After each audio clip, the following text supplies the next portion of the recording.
Labai noriu vieną dalyką pabrėžti, kas yra svarbiausia.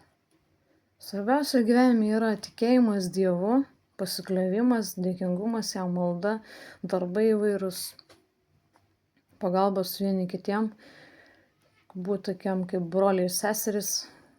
Jėzus nekartą mokino ir pats Dievas patarė, kad gyventume draugiškai, o ne kariautume ir nedarytumėm nuodėmių visokių, kur nereikėtų Dievo akyse daryti.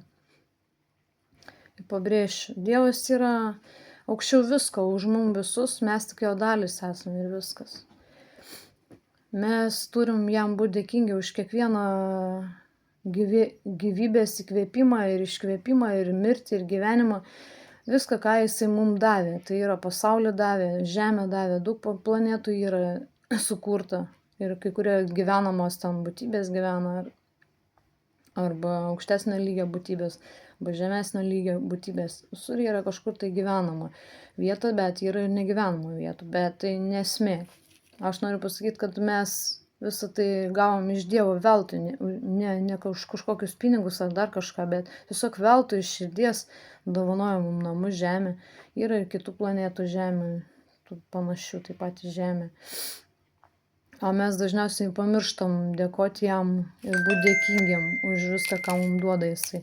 Už gyvybę, už sielas, kurios ateina iš jo, taip pat gimsta per mus visus.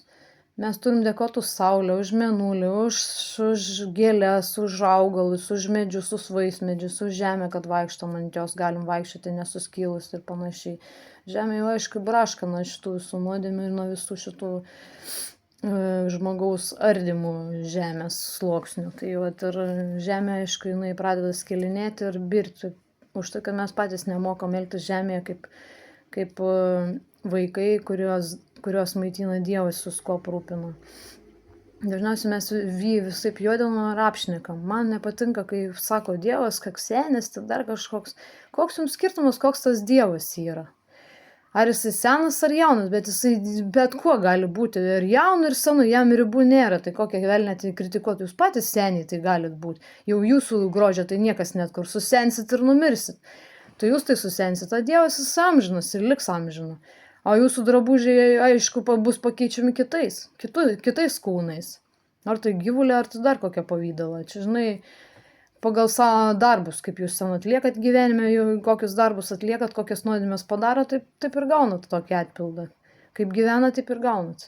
Tai aš sakau, negalima kritikuoti tai, kas atrodo vyresnis, brandesnis, kuris daugiau supranta, išmintingas tas Dievas yra. O kad jisai atrodo senai arba jaunai, tai jokie skirtumo, kaip jisai gali atrodyti. Man tai jokie skirtumo. Aš, pavyzdžiui, jį myliu tokį, jis gali būti visoks. Ir kreivas, ir šleivas, aš vis tiek jį mylėsiu. Ir garbinsiu, ir šlovinsiu. Ir mano meilė jam beribė gali būti.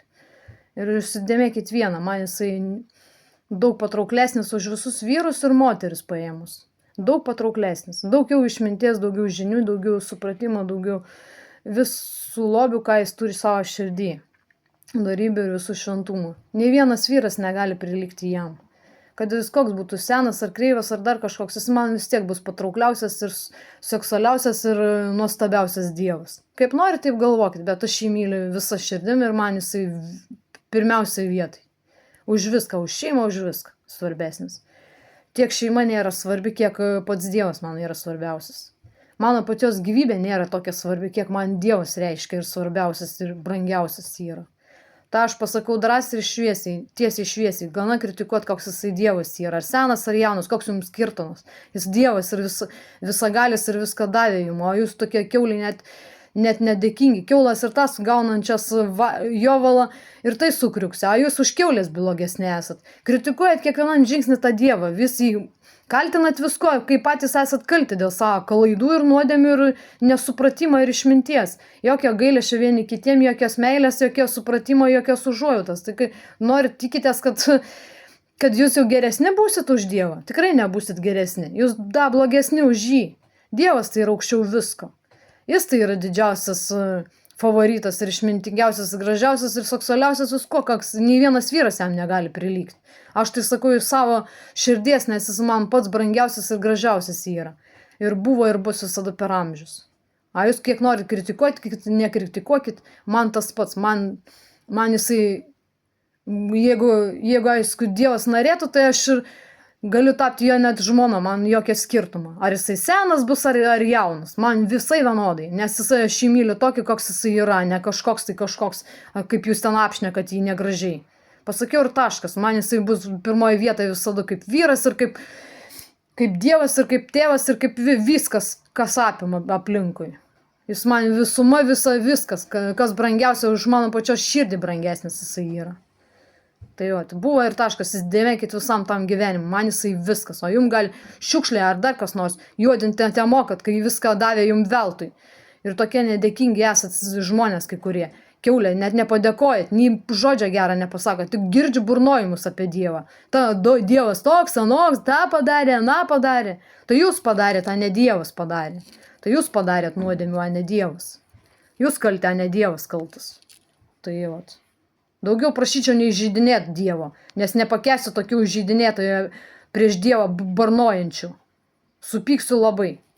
Nežinokit, tikrai nepernešu tokių žmonių, kurie tokie kiaulės ir nedėkingi už viską, ką davė Dievas. Žemė, planeta, saulės, viską, ką tik tai norit gavot. Veltui, blėt. Ir dar šitaip elgiatės, blemba, apie Dievą šnekat. Patylėkit vieną kartą. Pienburniai. Nevykėliai visiškai jūs esat. Lūzeriai. Blemba. Kiek galima įžeidinėti Dievą. Nepakęsiu tokių jūsų kalbų apie jį. Kad daugiau negirdėčiau tokių kalbų apie jį. Ačiū.